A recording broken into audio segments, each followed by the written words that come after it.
What's up, the Degenerate Nation? Welcome to the Big Bets on Campus podcast. This is the weekend college basketball betting preview. I'm Stuckey, and joining me today are my fellow BBOC co-hosts, Jim Root and Greg Waddell. As always, end of the show, we'll go rapid fire, point out our favorite spots of the weekend. We will add our final future to our futures portfolio. Starting next week, we will be diving into conference tournaments. We will have you covered for all 31 conference tournaments. I think probably over the course of 8-ish episodes, but we will have you covered for every single one. So that's will be the focus, and then obviously going into the NCAA tournament, we'll talk futures throughout, but this will be the final official ad. We'll get to a quick rant or takeaway from the week that was in just a moment. Talk about a team we're buying or selling. And gentlemen, we only have 3 more days. Anyone who's listening to this, it's 2 more days left in March. We are almost there. I'm getting excited.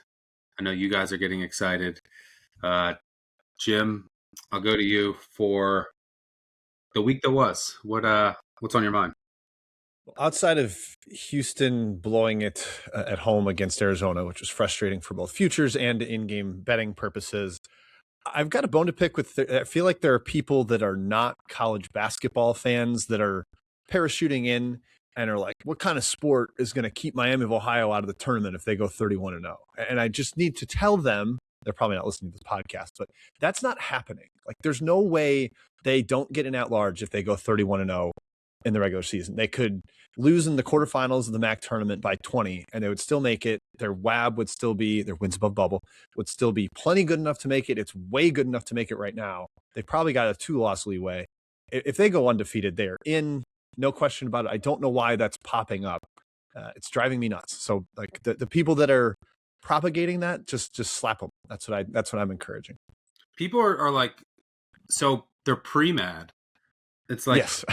They're like, okay, I can understand like being upset if Miami of Ohio doesn't make it, if they go undefeated. I think the chances are slim, but at least wait until it happens. Like, you're getting mad now. Nothing's happened yet. They could also win the MAC tournament. Like, this is there's too many other things in the college basketball world and just world in general to get upset about this hypothetical 3 weeks from now. So yeah, the Miami of Ohio, the MAC, I love the MAC, but it is one of the most unfair. I don't know if that's the right word, but it's one of the most unfair setups for top seeds. You know, we'll be talking some conference tournaments where you have the top, 2 seeds get quadruple buys into the semis. I mean, you go look at the Sun Belt. You have to win some teams have to win 6 games in 6 days to win it, but the MAC is just 8 teams make it, regular looking bracket, which can lead to some chaos. But I would tend to agree with you. Speaking of that, by the way, the Sun Belt, Texas State, App State tomorrow night, Friday night, huge game. And Texas State, I think, has been ridiculous at home this year, but like the winner of that game, most likely, based on the other results, that game is basically worth 2 games next week in the Sun Belt Conference tournament. Like, App State goes from going to basically the semis to dropping 2 games back. Texas State would drop 2 games back or move up 2 games. Huge game as far as both of those teams' chances to make the NCAA tournament. Greg, got some Big Ten thoughts of the week. Major bad week for the Big Ten as far as Indiana going down and Ohio State as well. Yeah, the Big Ten bubble is in a dangerous spot right now, but I'm mad at myself. Hand up, accountability hour here. I broke my number 1 Bible of betting rule that I followed for 4 years. Never trust a Jake Diebler team when they need to win a big game. I broke that. I bet Ohio State money line against Iowa, And I just thought they were going to keep alternating wins and losses. I thought Mobley and Royal back was going to lead to just a boost of energy. I thought Bruce Thornton was so spectacular at the Breslin Center that would carry over against Bennett Sturts. And it just didn't. They jumped out to a 14-2 lead. I'm riding hot. I'm like, I did it. I nailed this. And then I think they got outscored like 32-2 over the next 14 minutes. This is such a lifeless program. And to the people out there that, I get it, Bruce Thornton's good. Evan Mia's had him as his like third best player in the country for 3 years. And Evan's my guy. I love Evan. But like, there's people out there that are in good heart, good conscience tweeting, oh, we need to see Bruce Thornton in the tournament. No, we don't. Bruce Thornton didn't score in this entire first half while his team was getting dog walked. He is a loser, and it is the story of his career. And yes, he hasn't had the right things around him, and he can put stats up, but I'm mad at myself for falling for it, and I'm looking forward to trying to jump back in and fading this Buckeye team down the stretch. Yeah, I mean, look, I like Thornton. They did get Mobley back, but I think they lost Tilly now. They've had some injuries in their front court. It just seems like he has to do so much for that team to win. The amount that's on his shoulders, and there's only so much that he can do to get them over the hump. Indiana, I mean, that's almost an inexcusable loss at home to Northwestern. I get there was an awful call at the end. That should have been a foul down 3. But, you lose to Illinois and Purdue, which is fine. They're in a different class than Indiana.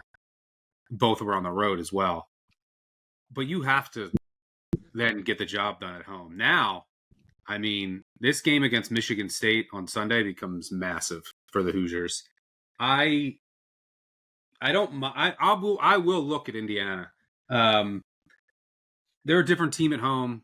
They can shoot the 3. Michigan State will give you 3s. But Indiana almost profiles like Minnesota. If you look, like Minnesota gives up a 0% transition frequency. Like that, it's impossible to get out in transition against them. Indiana's like in the 2nd percentile. And both are like, if you look at their defensive profiles and like synergy, they're like exactly the same. And Minnesota just basically kept Michigan State out of transition at home, and then that's how they won the game. I think Indiana could do something similar. I do worry about the glass. Like they could just get annihilated on the boards on both ends, which does worry me. But I'll look at Indiana on Sunday for sure. My takeaway from the week, I was going to just bitch about yesterday. I just want to use this as a reminder. In March, there's going to be a lot of new people betting college basketball. When you boil it down to like one day, a lot of what we're betting on is 3-point variance, and you just have to swallow it.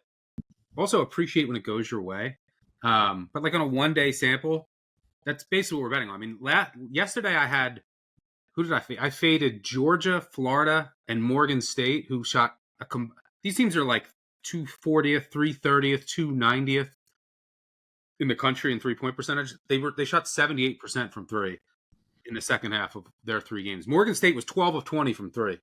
A horrible shooting team. Now I shouldn't have bet that. I was not aware that South Carolina State had three starters out, but that's what happens when you bet the MEAC. But I just want to use that as a reminder. Like, you're going to have days where your teams just don't make threes. The other teams do. So for new bettors, don't chase late. Just say, okay, it happens, and move on. But I do want to talk about the state of Mississippi. The Mississippi basketball is in the dumps. I mean, has it ever been worse? Like, Ole Miss and Miss State. We forget both of them started in the top 30 in KenPom preseason. And both have been a disaster. I mean, Mississippi State just gave up, 16 threes to a Filan-less Alabama in the first half, 22 for the game. Ole Miss, which has been a mess the entire year since like early season press conferences. You can tell Beard hates this team. They've lost 10 straight. Southern Miss, Mississippi Valley State. I think Jackson State has been a little disappointment. Who else is in Mississippi? Alcorn State. I mean, this if you're just a fan, like there's someone out there that's just like, I'm a huge Mississippi guy. I'm a fan of all the Mississippi basketball schools. Well, man, what a brutal season. So yeah, shout out to anyone that follows any of the Mississippi schools. If you're following multiple, it's been a very, very long season. I don't even know the team with the best chance to get into the dance is probably, I don't know, Jackson State. You want to watch Jackson State? Deshaun Ruffin will take every other shot. So if he can go for like 35, a couple games, they could win the SWAC. But talk about it. I mean, he might have like the highest usage in the country. An Ole Miss and a former Ole Miss guy, but Jackson State really misses their big from last year. I mean, it's basically just Ruffin. They don't have a Shannon Grant this year. But Jim, the most exciting thing that happened in Mississippi basketball this week was the Delta Devils getting their first Division I win, a near buzzer beater for Mississippi Valley State at home. Also, if you don't follow the loosely associated Mississippi Valley State Twitter account, the basketball on Twitter, it's not an official account, so they get to be kind of loose with it on there. It is hilarious, and I think they had like a "we finally did it" post, and their like final score posts are always hilarious. It's a gem of an account. That's like the best thing that Mississippi basketball has going right now. Yeah, they posted, I think it was said like Texas Southern 71, Mississippi Valley State, more than that. They won by one. But yeah, I mean, shout out the Delta Devils, the one team in Mississippi that has not failed to live up to expectations. On KenPom, 365th in the country, day one. They're still 365th. They've been 365th every single day of the year. They have not budged. They were expected to be dead last, and they finished dead last. Well, you can't really underperform that. But so yeah, rough. I'm very curious. I'm specifically curious to see what happens with Beard and Ole Miss and how he constructs this roster next year. This thing was doomed from the start. I mean, the pressers early on with AJ Storr and like talking about the effort level. This is just a bad team. Beard's first losing season in 16 years of head coaching. Crazy. Wild. Yep. All right, let's do a quick buy low, sell high, then we'll get to futures. Jim, Greg, I'll throw it to you. What's the team you're buying low or selling high on? I think I beat Jim to the punch here based on the notes, but apologies, Mr. Root. I'm going. How dare you? I'm going with the Clemson Tigers. 4 straight losses, doom and gloom, of course. They've got a big one against Louisville this weekend that I have thoughts on when we get to best bets. But I was looking into this, trying to dig into what's going wrong. I've watched a good chunk of all these games. It's just been a ton of crazy shooting splits. Like, this is a good Clemson shooting team. Over the full course of the season, before this 4-game losing stretch, they were 131st nationally, 35% from three, not bad. Last 4 games, they're shooting 29% from three. They can't make anything. And then you look at the flip side of this. Defensively, every team they've played is shooting the lights out. In this 4-game sample size, teams are shooting 43% from three against Clemson.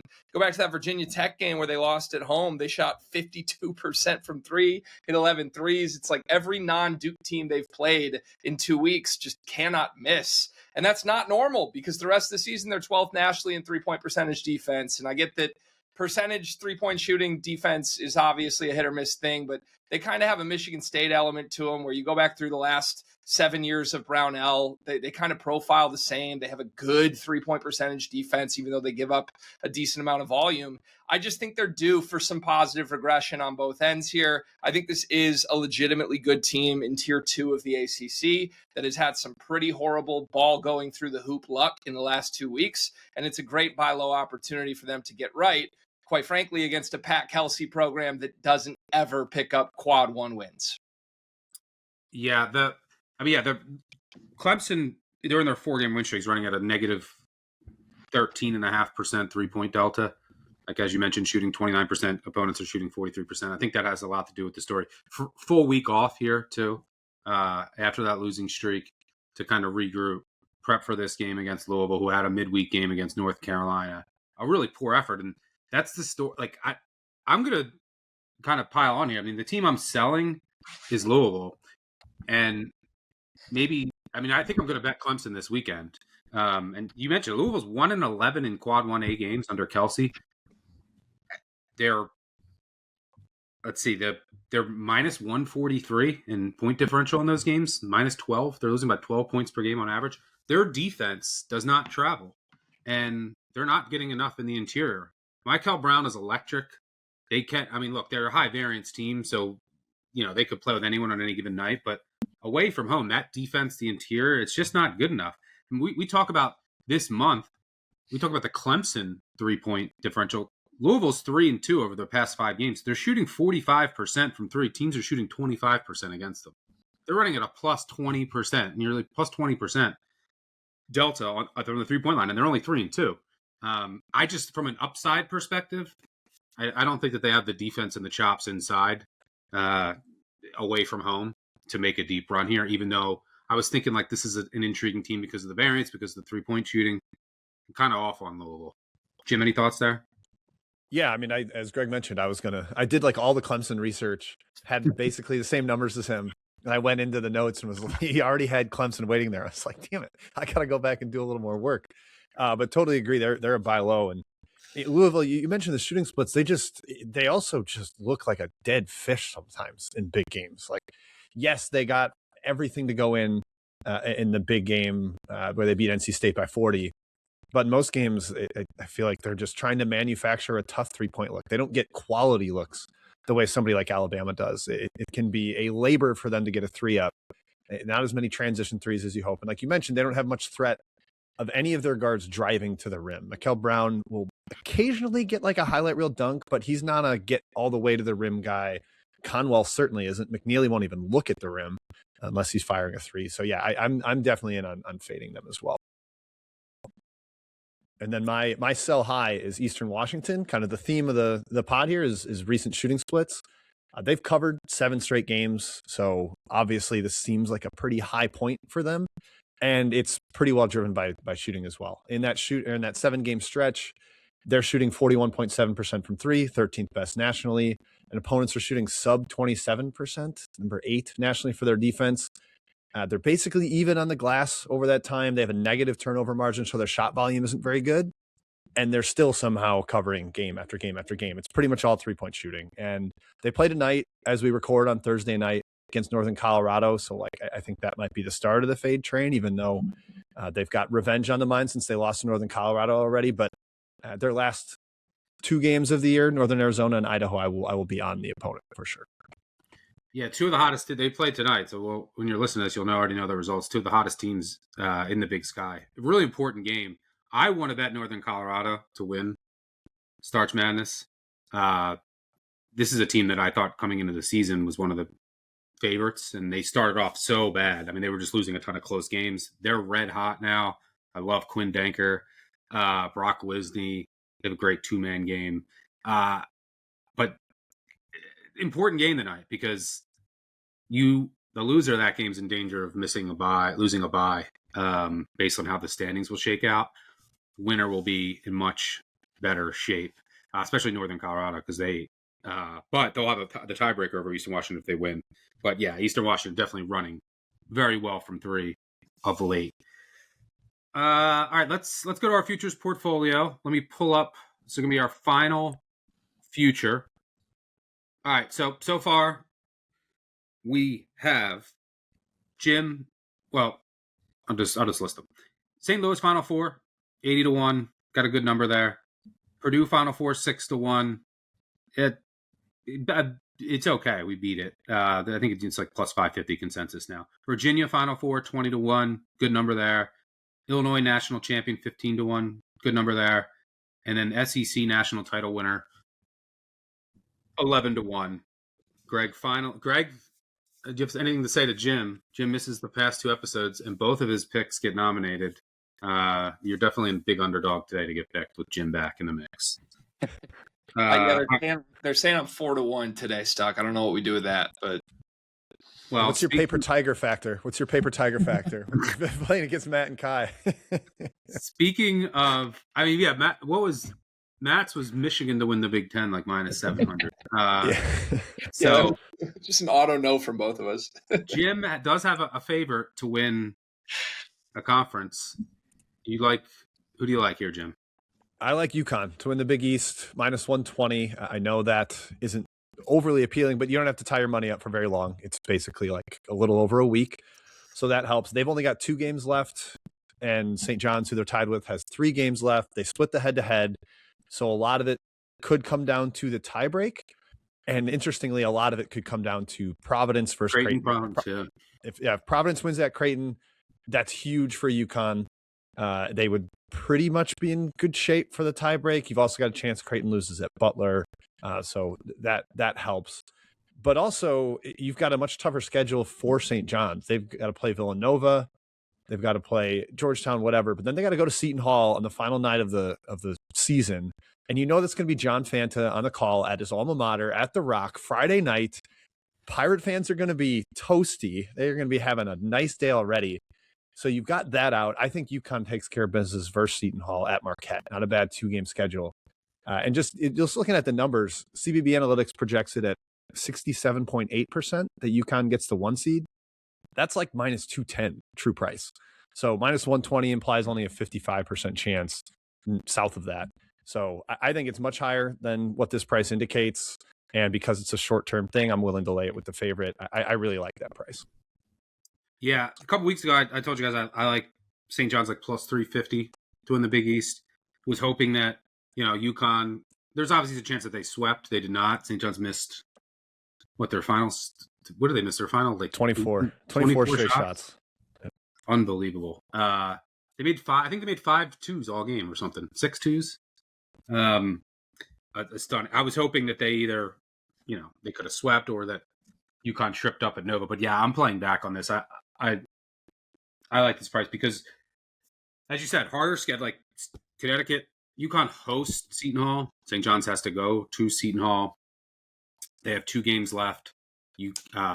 And St. John's has 3, a tougher road. And then the way that you mentioned the Providence Creighton game matters a lot because if these 2 teams finish tied, the way that the tiebreaker works is you go down the line. So, if they both win out, they're both are going to have 2 losses. You go to Villanova, they both would have swept, and you go down to, Seton Hall, they would have swept, and then you get down to Creighton. Like, where does Creighton and Providence? Because UConn lost to Creighton, St. John's would have swept them, but St. John's lost to Providence. Where do they fall in the standings right now? Creighton has 2 more wins than Providence, but they played 1 fewer game. They play each other this Saturday. That's huge. Now, there's a chance that they finish tied in the standings as well. And if that happens, it comes down to net, in which Connecticut surely would get the 1 seed as well. So you have that working for you as well. So, yeah, don't mind that at all. Greg, what do you got? All right. So full disclosure on strategy here. I was looking at everything we have, and I feel like we're pretty well covered. And had I felt worse about the full portfolio, I think I would have given pretty chalky option this week. Just take one of the favorites to win it all and boost that up. But I think we're in a good spot. So I want to go long shot here. I'm throwing at UCLA Final Four 80-1. I was looking through everything in this price range, and this just stood out as a little bit of a misprice. Jim was mentioning before we clicked record on the show, apparently a couple days ago, in one of the Discords, there was some conversation about this, and they were 125-1. This is still pretty good at 80-1 to me. I mean, you see Indiana 60-1, VCU, UCF, all worse prices than UCLA here. The same prices an Ohio State team that I don't think is going to be in the tournament when we fast forward 2 weeks. This team is firmly in the tournament. They've got one of the best guards in the country. If you're a Guards Win in March subscriber, Donovan Dent at his current form can certainly win a few games. They've got a head coach who's done it before, who took an 11 seed to a Final Four in the last decade. And I don't know that this is the year that's going to happen, but I do know that we've seen UCLA against Illinois down 23, stare them in the face and find answers and come back. I do know that they have a really good win against Purdue, who's probably going to end up on the 2 line. We've seen them go up against the best of the best in the Big Ten outside of the state of Michigan and really hold their own. And It would be a great boost if we do get this team a West Coast trip in the tournament somehow. But even without it at 80-1, I think it's a pretty great price. Yeah. Can they start in San Diego, or will the committee get some chuckles and send them to Buffalo right away? They are such a different team at home. That's my only worry. But, getting healthier now and guard play, they have a style. I can see them definitely make a run. Jim, any thoughts on the Bruins? Yeah, I like it too. Greg didn't mention too, they went toe to toe with Arizona before we truly knew what Arizona was. And that was in LA, but not at home. But as you mentioned, Stuckey, they've won one game outside of the Pacific time zone. It was at Penn State. They're 1-5 at ATS outside of the Pacific time zone. So where they end up matters a lot, but this is 80-1. And the way their wins above bubble now has gotten to after this last week, they're kind of comfortably in. They're mid-30s in that. They're not at risk of suddenly dropping out. They're probably not headed to Dayton. So yeah, I like the price. Yeah, if they're going to force you on defense, they're going to grind the game down. They're going to force you to make outside shots and make threes. And if the 3-point variance works their way, it's going to be, in general, maybe lower scoring games with UCLA. Works in their favor if they're trying to pull off an upset. I'm going to go. I looked at the board. I have nothing. There's nothing that I like, nothing that I loved except for what I played last week and brought to the table. So I'm bringing it back. Vandy 20-1 to go to the Final Four. I talked about this last week, so I won't go too in depth. But they're basically inside the top 20 in offensive and defensive efficiency. They have a great coach. They have a first round draft pick. They are one of the most experienced teams in the country. They're now healthier. They just got Duke Miles back. They check every single box for a team that should make a deep run, especially Love Byington in a tournament setting. So, yeah, I think this team fits the mold. 20-1, I think, is a good price. So I'm going to bring Vandy Final Four 20-1 to the table.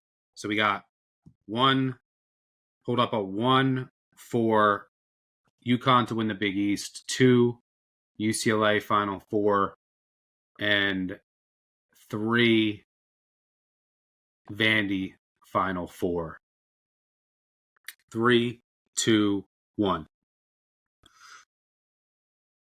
Wow. The first one of the year.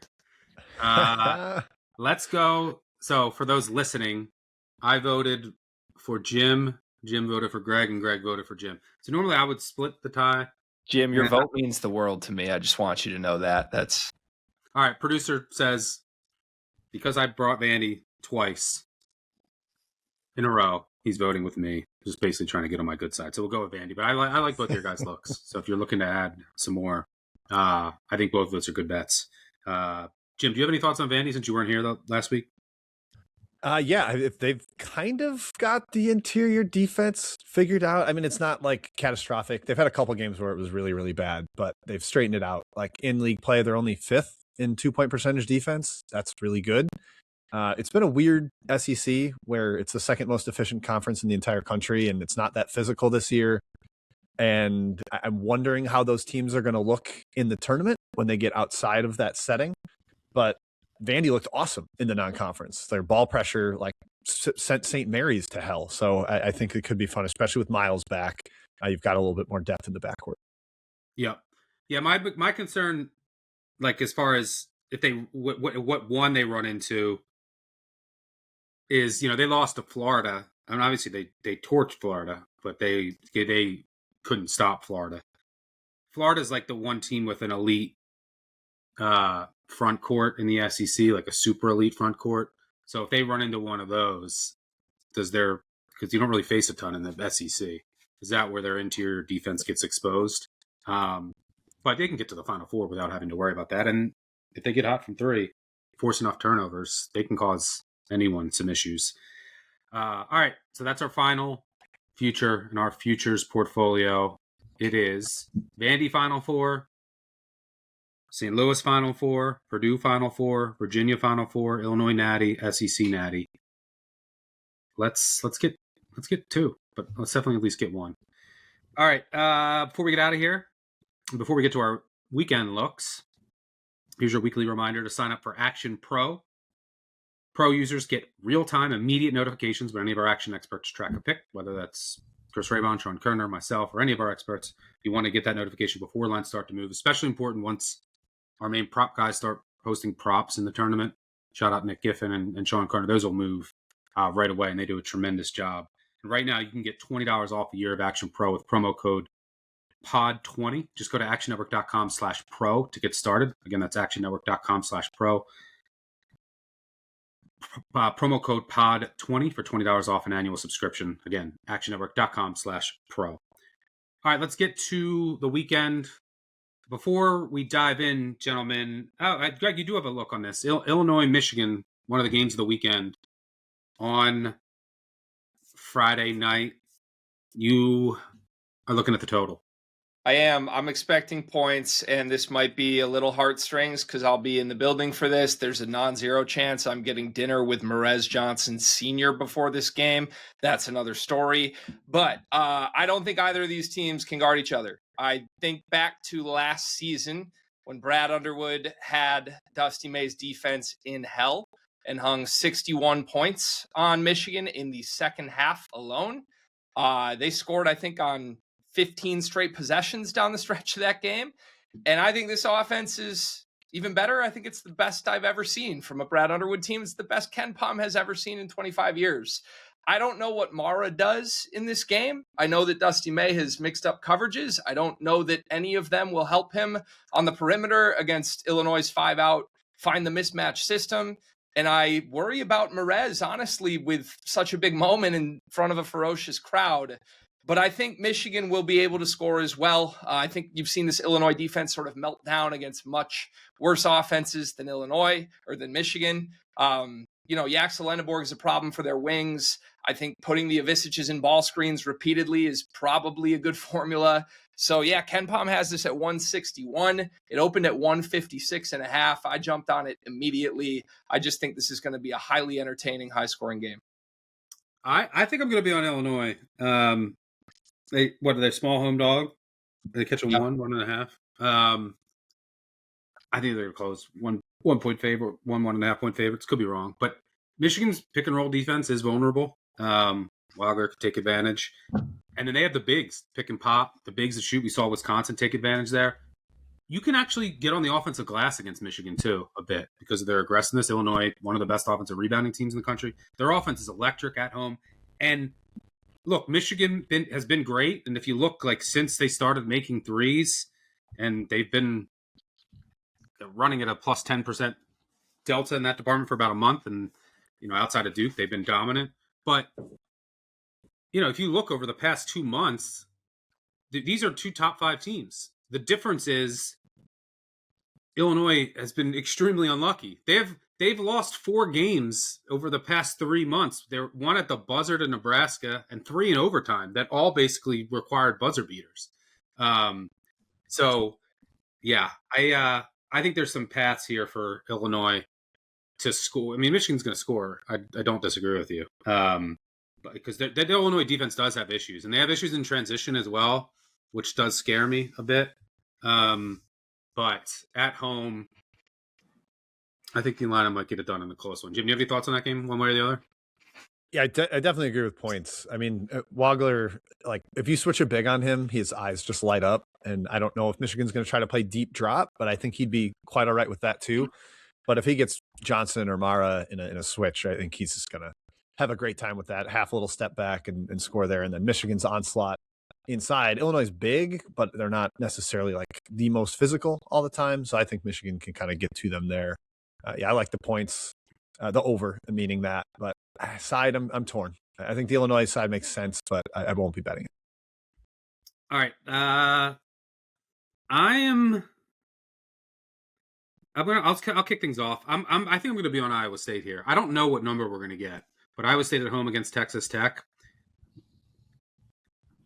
Texas Tech, you have to give McCaslin credit. They said they didn't sleep. They were, looking at film after they lost Toppin, and they got it done. 2 games at home. They played a bad Kansas State team. They got Cincy in a great spot.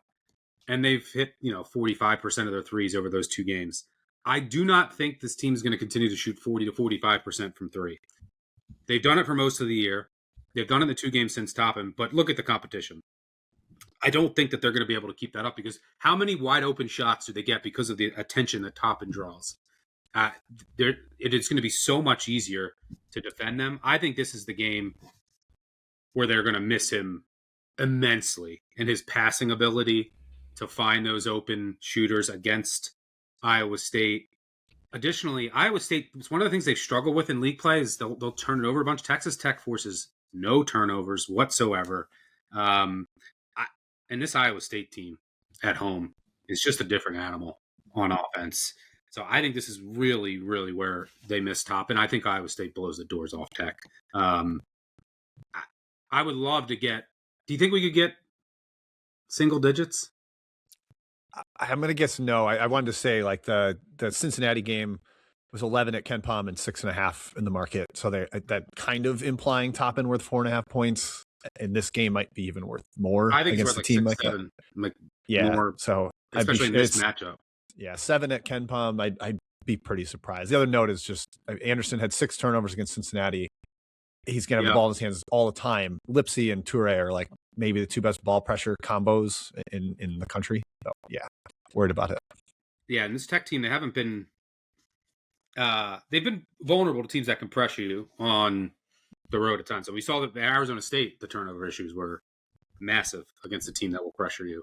All right, Jim, I'll go to you. What do you got? I'm going to sound like, I don't know, a broken record if people have been listening to this since we started it, but going back to Gonzaga St. Mary's under, favorite bet of the weekend. I knew you were going there. Yeah, I bet it a couple weeks ago. It closed 144.5, landed 138, but it really wasn't that close. It was late game fouling that pushed it up there. In conference, St. Mary's has 10 unders, 7 overs. Gonzaga has 13 unders, 4 overs. Losing Huff, they've really slowed down. Played through EK in the post a lot. I think that contributes quite a bit. And then just the history of this matchup. This was the big angle last time. 8 straight have gone under. 21 of the last 30 have gone under. And that history matters to me because all 30 of those matchups are the same 2 coaches. And Bennett just knows how to slow down Gonzaga. This total at Ken Pom is 146. But like I said, last one closed 144.5, and they've been nothing but under machines. I'm imagining it's going to be like 143. But I'm still okay with that. I think it'll still get everything that with under. the history in the matchup. I think set up very, very well for an under. I knew you were going to go there, Greg. I'm curious to see I don't know which side you're taking here, but I think I'm going to agree with you. But Seton Hall, UConn, what do you got there? Yeah, I'm just looking at spot here, and I'm going to jump all over the UConn letdown following the greatest defensive performance in Dan Hurley team history. Against a Seton Hall team that the history here, UConn has not exactly played their best in the Seton Hall series in recent years. They got the Demons out thanks to an Etsy witch earlier this season, but I think if you look back at that game, a 5-point UConn win, Seton Hall was able to do what they do best, force 17 UConn turnovers, and that kept them in the game until very late.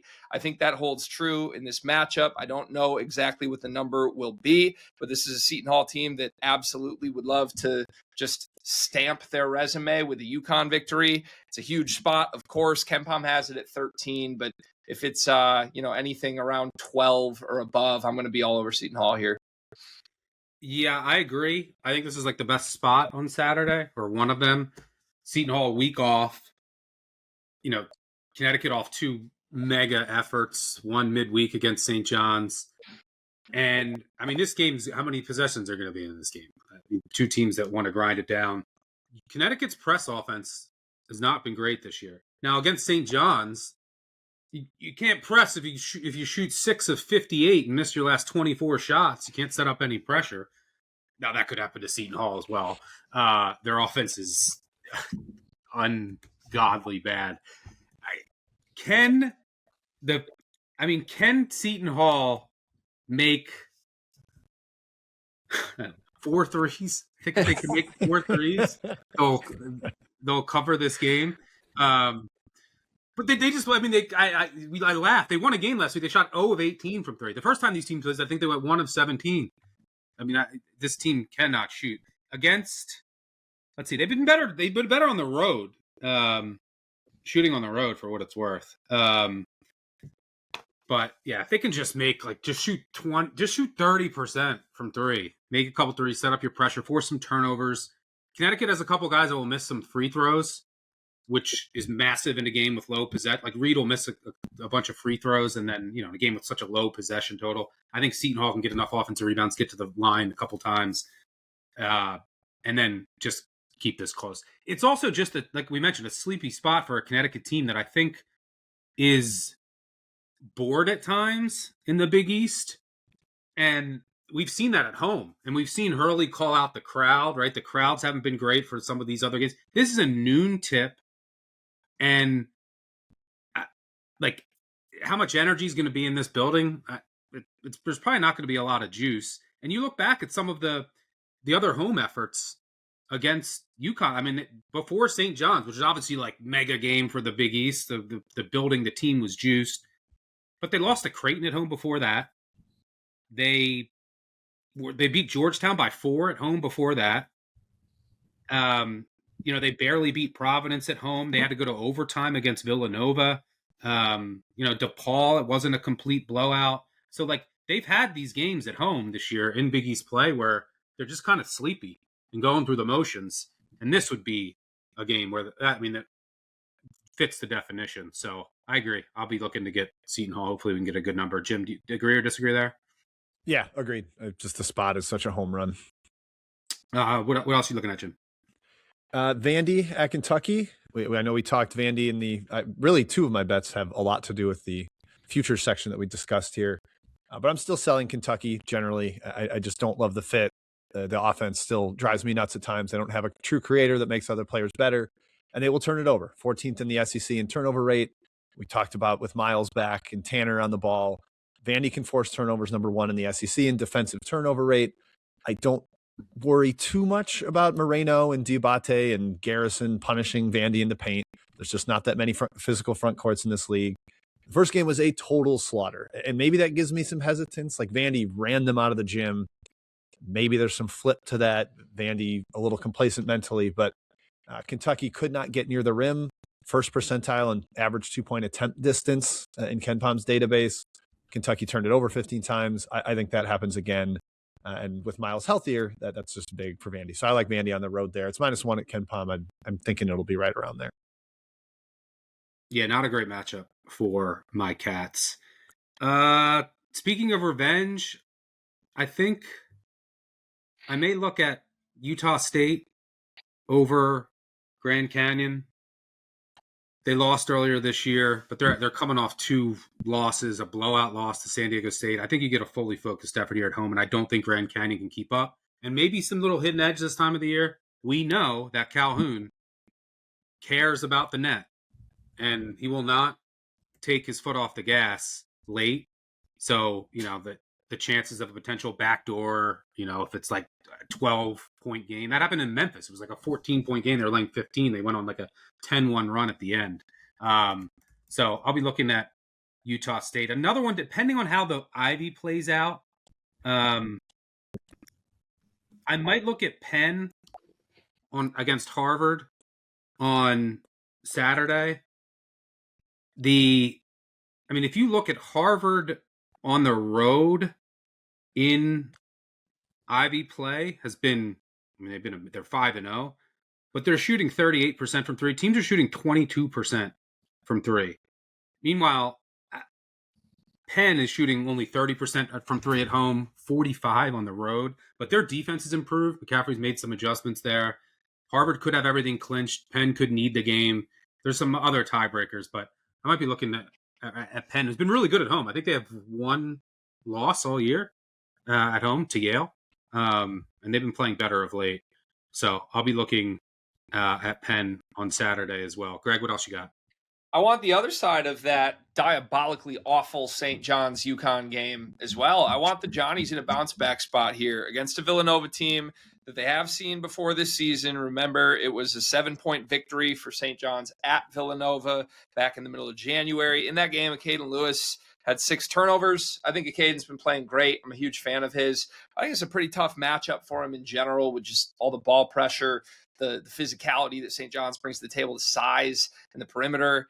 And then they can beat them up on the boards. And they didn't really do it in the first matchup because Villanova shot pretty well from 3, so they didn't need to. But the Johnnies did get 12 offensive rebounds in that game, and I think they're probably going to be able to come out the gates on fire with Rick Pitino lighting into them for 3 days in the form of a 3-minute press conference in the hallway. But I don't know, even just listening to Zuby Ejiofor, he was just like, yeah, I don't know what that was. That was a disaster. I expect the Johnnies at their best. I don't know that there's much Villanova can do to hold them off the boards physically in this game.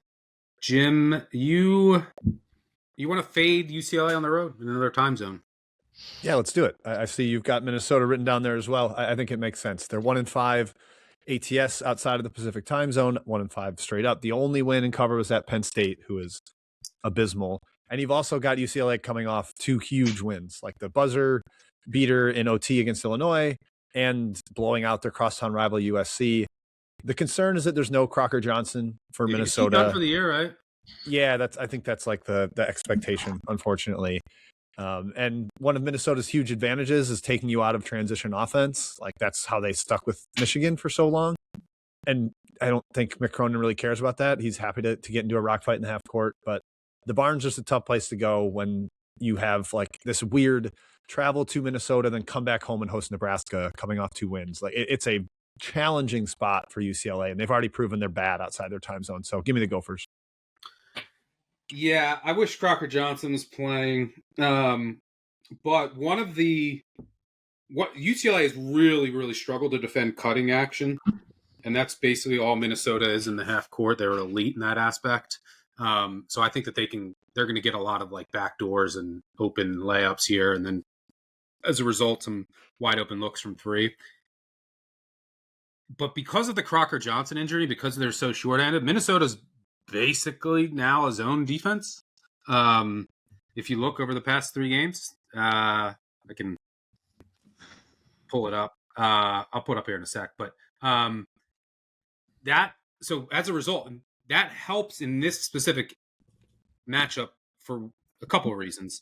But before, when they weren't a zone defense, and now Medved's had to go zone, their pick and roll defense was really bad.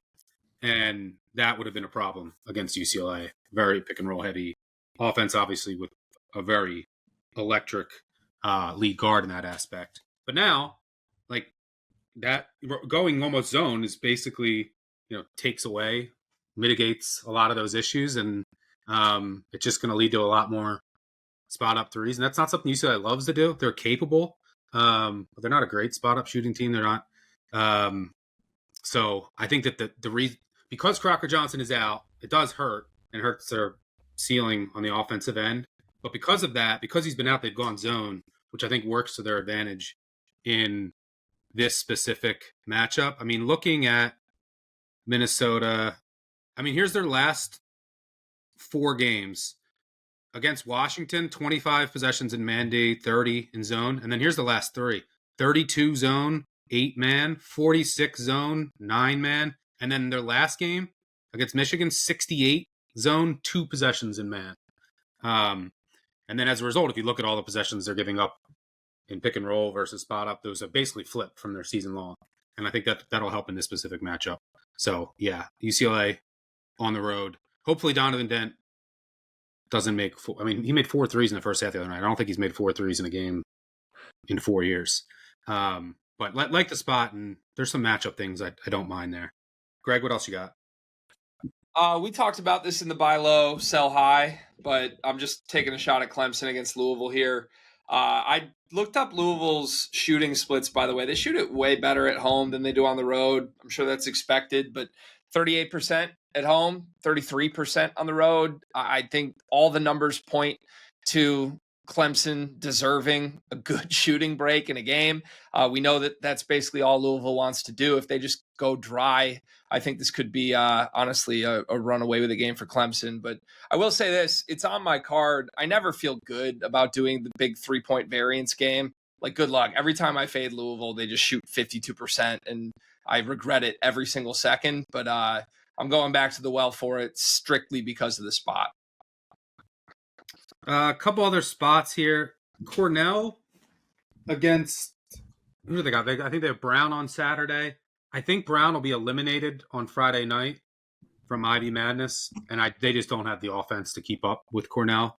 So I'll be looking at Big Red there. Tennessee potentially against I know Alabama has revenge, which I don't love, from earlier this season. Maybe Phylon doesn't play again. I just think this Tennessee should dominate Alabama on the glass, and Tennessee's one of their major issues is turnovers. Well, Alabama is not. I think they're dead last in the country in forcing turnovers on the road. They're not going to force any turnovers here. I think Tennessee can crush them inside. And look, Alabama, for as well as they've looked, and when you make 22 threes in a game, you're going to look great. Here's a trivia question. When's the last time Alabama beat a tournament team away from home? Anyone want to guess? St. John's? That's fine. I don't know. St. John's, November 8th. Wow. Actually, no. I mean, well, I guess Illinois was Illinois. So November 19th. But my point is, they've had a pretty favorable run here. Winners of 7 straight, right? They beat Texas A&M by 3 at home. Auburn. I guess Auburn could be a tournament team. They're squarely on the bubble. Then they've had Ole Miss, South Carolina, or shorthanded Arkansas. They win in double overtime. LSU and Mississippi State. What else?